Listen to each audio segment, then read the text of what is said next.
Ed Gordon grew up in the heart of Motown during the 60s, where both his parents taught in public schools. I am a proud native of the Motor City, Detroit, Michigan. I think I am emblematic of what Detroit is, kind of gritty, kind of raw at times. His life changed drastically at the age of 11 when his father, a former Olympic gold medal athlete, suddenly passed away. In losing a parent, I realized the realities of life very early on. I think that clearly shaped me, but I was blessed to have that village that we always talk about around me. A man to this day who lived 2 houses away became my mentor. So while I didn't have my father, I certainly had those images of black men, positive black men, and that clearly shaped me along the way. It was a time when the budding journalist began to emerge. Strangely enough, when I was in junior high school, my buddy and I used to sit in the lunchroom and mimic the local newscasters, just fooling around. At that point, I thought I was going to be a lawyer. Until one day in college, a professor came to me and said, well, what are you going to do after graduation? I told him I wanted to go to law school, and he said, well, that's great. He said, but I think you'd be good at this TV thing. His career unfolded like a true Hollywood success story. As a cub reporter at the Detroit PBS station, he was tapped to take the anchor chair when the regular was a no-show. From there, he rose to become his hometown correspondent for BET News, where he thrived. But it was the first post-acquittal interview with O.J. Simpson that introduced Ed Gordon to the world. O.J. Simpson was the get of the century. Johnny Cochran befriended me.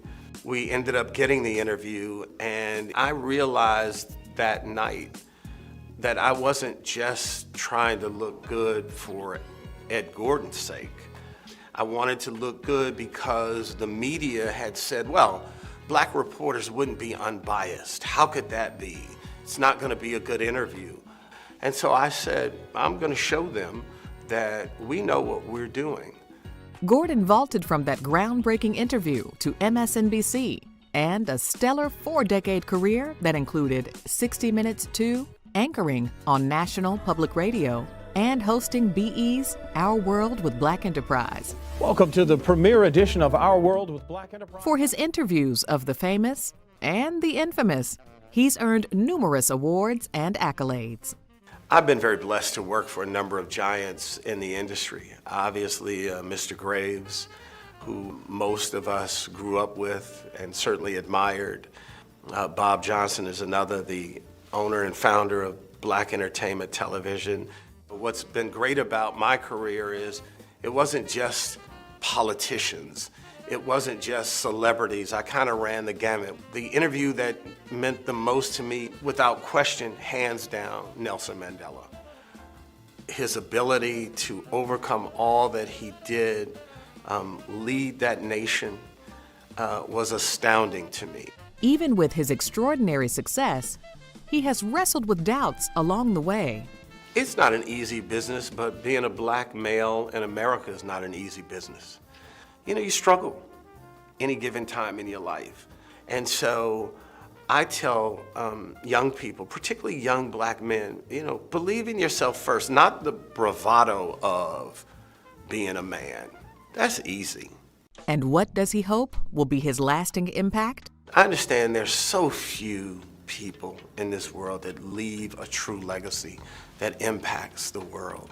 Somebody like a Mandela, somebody like Muhammad Ali, Rosa Parks, Oprah. My legacy is about the people I touch on a day-to-day. And so I hope when it's all said and done, those people who loved me, who really knew me, can say, yeah, he's a good guy.